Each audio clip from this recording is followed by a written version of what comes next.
তাহলে এভাবেও test match জিতে নেওয়া যায়, সবার প্রত্যাশা ছাপিয়ে আর সকলকে ভুল প্রমাণ করে দিয়ে। এমনিতেই বৃষ্টি আর ওই মাঠের খারাপ অবকাঠামোর জন্য কানপুর টেস্টের 2.5 দিনেরও বেশি সময় নষ্ট হয়ে গেছিল।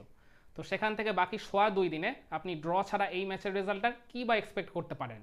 হয়তো বা 90%-এরও বেশি সমর্থক এমনটাই ভেবে রেখেছিল। কিন্তু এই জায়গাটায় টিম ইন্ডিয়া সকলকে ভুল প্রমাণ করে দিয়ে একটা অবিশ্বাস্য রকমের কামব্যাক ঘটিয়ে তারা এই ম্যাচটা জিতে নেয়। এই ম্যাচে ভারতের প্রতিপক্ষ যতটা না বাংলাদেশ ছিল, তার থেকেও অনেক বড় প্রতিপক্ষ ছিল তাদের কাছে সময়। তো সেই সময়কেই তারা শেষমেশ পরাজিত করে, বেশ ভালো মতোই পরাজিত করে, এক সেশনেরও বেশি সময় তারা হাতে রেখে এই ম্যাচে তারা বাংলাদেশকে টোটালি আউটপ্লেট করে দেয়। পঞ্চম দিন সকালে বাংলাদেশ 26-2 এই অবস্থায় খেলতে নেমে তাদের তৃতীয় উইকেটের পার্টনারশিপটার খুব বেশি বড় হতে দেননি রবিচন্দ্রন অশ্বিন। তিনি আর কি দিনের শুরুতেই মমিনুলকে প্যাভিলিয়নে ফিরিয়ে প্রথম ব্রেক থ্রুটা এনে দেন। আর কি মানে আমরা ফার্স্ট ইনিংসে দেখেছিলাম মমিনুল বেশ কিছু ভালো ভালো স্লগ সুইপ খেলে স্পিনারদের এগেনস্টে বাউন্ডারি নেগোশিয়েট করেছিলেন। তো তাকে সেই স্লগ সুইপেরই ট্র্যাপে ফেলেন অশ্বিন। আর কি তিনি একটা লেগ স্লিপ ফিট করেছিলেন আর একটা ডাউন দ্য লেগে বল করেছিলেন, আর বলের লেংথটাকে একটু আর কি পেছনের দিকে করে দিয়েছিলেন। ফলে মমিনুল ওই সেই স্লগ সুইপ খেলতে গিয়ে ব্যাটে বলে ঠিকমতো কানেক্ট না হওয়ায় ওই লেগ স্লিপ ফিল্ডারের হাতে জমা পড়ে তিনি প্যাভিলিয়নে ফেরত চলে গেলেন। ফলে বাংলাদেশের স্কোরটা ওই জায়গায় হয়ে গেল 36-3। এরপর চতুর্থ উইকেটে ক্যাপ্টেন শান্ত আর উইকেটের অপর প্রান্তে থাকা সাদমানের মধ্যে একটা ধীরে ধীরে জুটি গড়ে উঠতে থাকে। এই জুটিটাই মূলত বাংলাদেশকে এই ম্যাচে কামব্যাক করানোর স্বপ্ন দেখাচ্ছিল। আর কি দুজনকে উইকেটে বেশ কমফর্টেবল লাগছিল। পার্টিকুলারলি সাদমানের কথা বলতে হবে। তিনি অফ সাইড বলুন, অন সাইড বলুন, ডাউন দ্য উইকেটে বলুন, স্কোয়ার লেগে বলুন, মিড উইকেটে বলুন, উইকেটের সব পাশেই আর কি তিনি শট খেলে আর কি রান বের করতে থাকছিলেন স্পিনার পেসার মানে দুই টাইপের বোলারদের এগেনস্টেই। আর অপর পাশ থেকে আর কি ক্যাপ্টেন শান্ত তাকে বেশ ভালো মতোই সাপোর্ট দিয়ে যাচ্ছিলেন। এদের দুজনের মধ্যে 55 রানের একটা জুটিও হয়ে যায়। কিন্তু বাংলাদেশের স্কোর যখন 91, তখন জাডেজা এই জায়গায় ক্যাপ্টেন শান্তকে ফিরিয়ে এই জুটিটাকে আর কি ভেঙে দেন। আমি বলবো আর কি এই জায়গাটায় মানে জাডেজার যতটা না ক্রেডিট ছিল, তার থেকেও অনেক বেশি দায় ছিল ক্যাপ্টেন শান্তর। তিনি বলতে গেলে এক প্রকার নিজের পায়ে নিজের কুড়ালটা মেরে এসছেন। আমরা জানি শান্ত আর কি রিভার্স সুইপ খুব ভালো খেলেন। তিনি চেন্নাই টেস্টও অশ্বিনকে বেশ কয়েকটা রিভার্স সুইপ করে আর কি বাউন্ডারি বের করেছিলেন। ইভেন কানপুর টেস্টের ফার্স্ট ইনিংসেও তিনি অশ্বিনকে একটা রিভার্স সুইপে বাউন্ডারি মেরেছিলেন। কিন্তু জাডেজাকেও তিনি ওই রিভার্স সুইপ করতে গিয়েই ধরা খেয়ে গেলেন। আমরা জানি Jadeja left arm spinner, captain Shanto হচ্ছে আবার লেফট হ্যান্ডেড ব্যাটার। কিন্তু জাডেজা তাকে ওভার দ্য উইকেটে বল না করতে এসে তিনি রাউন্ড দ্য উইকেটে বল করতে এলেন ওই অ্যাঙ্গেলটা ক্রিয়েট করার জন্য। আর জাডেজা বলের লেংথটাকে একটু পেছনের দিকে করে দিয়েছিলেন। ফলে শান্ত লাইন আর লেংথ দুটোই মিস করে তার ওই লেগ স্টাম্পটা একদম পুরোপুরি উড়ে যায়। ফলে আর কি বাংলাদেশের চতুর্থ উইকেটের পতন ঘটে, তাদের স্কোরটা হয়ে যায় 91-4। এরপর আর কি বাংলাদেশের মিডিল অর্ডার অবিশ্বাস্যভাবে কোল্যাপস করে যায়। আর কি এর ঠিক পরের ওভারই সাদমান নিজের 50টা তুলে নিল। তার ঠিক ভেরি নেক্সট ডেলিভারিতেই আর কি আকাশদ্বীপের বলে তিনি আর কি ওই গালিতে ক্যাচ দিয়ে আউট হয়ে যান। গালিতে একটা অসাধারণ ক্যাচ নেন যশস্বী জয়সওয়াল। আর কি দেখতে গেলে এই আর কি পার্টিকুলার টেস্ট সিরিজটায় জয়সওয়াল ওই গালি পজিশনে ফিল্ডিং করে বেশ কিছু চমৎকার ক্যাচ তিনি নিয়েছেন। সাদমানের ক্যাচটাও তিনি এদিন নিতে ভুল করেননি।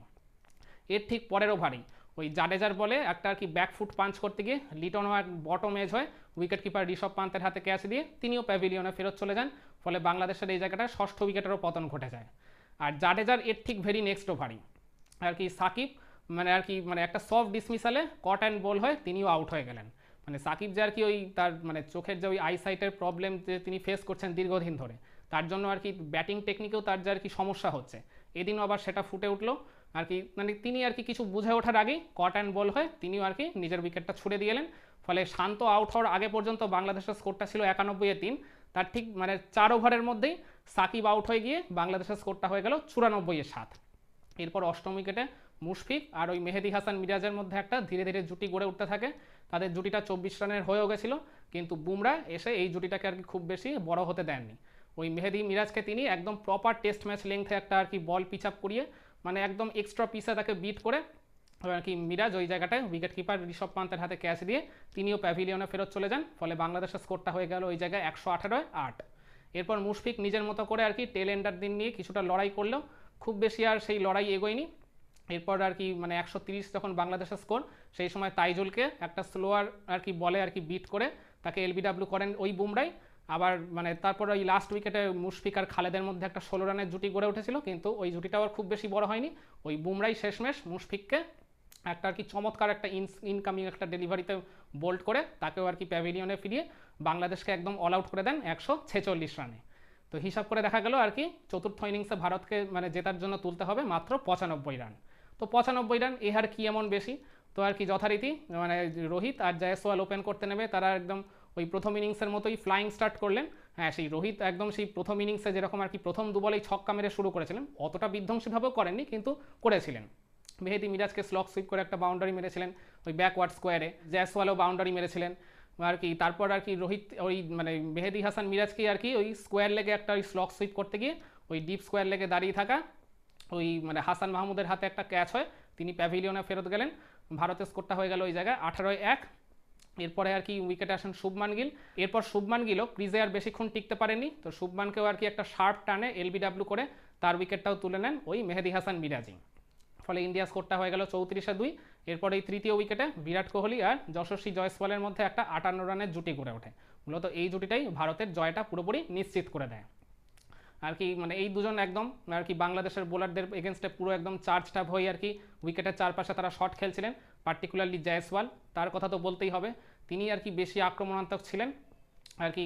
মানে জয়সওয়াল এদিন আর কি এই ম্যাচে সেকেন্ড ইনিংসে নিজের দ্বিতীয় 50টা তুলে নিত আর কি, ভুল করেননি আর কি। 50 তোলার পরেই আর কি তিনি তাইজুলের বলে একটা আর কি ওই মানে ডাউন দ্য উইকেটে শট খেলতে গিয়ে একটা আর কি লিডিং এজ হয়, সাকিবের হাতে ক্যাচ হয়, তিনি প্যাভিলিয়নে ফেরত চলে গেলেন। তখন ভারতের জয়ের জন্য বোধহয় 4-5 রান বাকি ছিল। তার এরপর আর কি ঋষভ পান্ত আর বিরাট কোহলি ওই বাকি রানটা তুলে নিতে আর ভুল করেননি।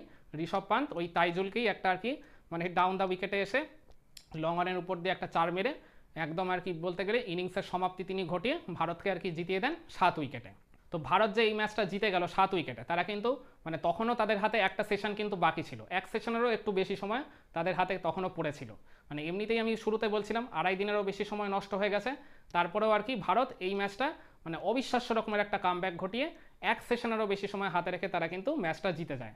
তো এখন আপনারা বলতেই পারেন এই কানপুর টেস্টের পঞ্চম তথা শেষ দিনের মোমেন্ট অফ দ্য ডে আপনি কোনটাকে বলবেন।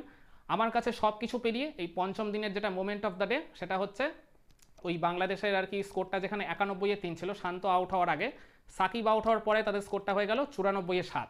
এই মাঝের 4 ওভারের মধ্যে তারা মাত্র 3 রানের মধ্যে যে 4-4টা উইকেট হারিয়ে ফেলে, এর জন্যই তো বাংলাদেশের স্কোরটা আর খুব বেশি বড় হয়নি। নাহলে ওই শান্ত আর ওই অপর প্রান্তের সাদমান 55 রানের যে জুটিটা গড়ে তুলেছিলেন, এরপরেও কিন্তু তখনও মুশফিক ক্রিজে ছিল। মুশফিক কিন্তু শেষ অবধি নিজের মতো করে চেষ্টা করেছিলেন, 37 রান করেও ছিলেন আর কি। দেখতে গেলে ওই যে মাঝের যে আর কি মিডিল অর্ডারের ব্যাটিং কোলাপসটা যে করলো, ওইটার জন্যই বাংলাদেশের স্কোরটা আর খুব বেশি বড় হয়নি। নাহলে তারা আর কি একটু আর কি বড় রান যদি করতো বা আর কি মানে অ্যাটলিস্ট আর কি যদি টি অবধিও তারা যদি ব্যাটিং করতে পারতো, তাহলে কিন্তু এই ম্যাচটা তারা ড্র করেও ফিরে আসতে পারতো। তো আমার কাছে এই সব কিছু পেরিয়ে ওই মাঝের ওই 4 ওভারের মধ্যে ওই 91-3 থেকে যে 94-7, এই 3 রানের মধ্যে যে 4টা উইকেট পড়ে গেল, তো এটাই হচ্ছে কানপুর টেস্টের পঞ্চম তথা শেষ দিনের আমার কাছে মোমেন্ট অফ দ্য ডে। তো আপনারাও কি এই মোমেন্ট অফ দ্য ডে নিয়ে আমার সাথে একমত, নাকি আপনাদের মতামত ভিন্ন কিছু? কমেন্ট করে জানাবেন নাকি।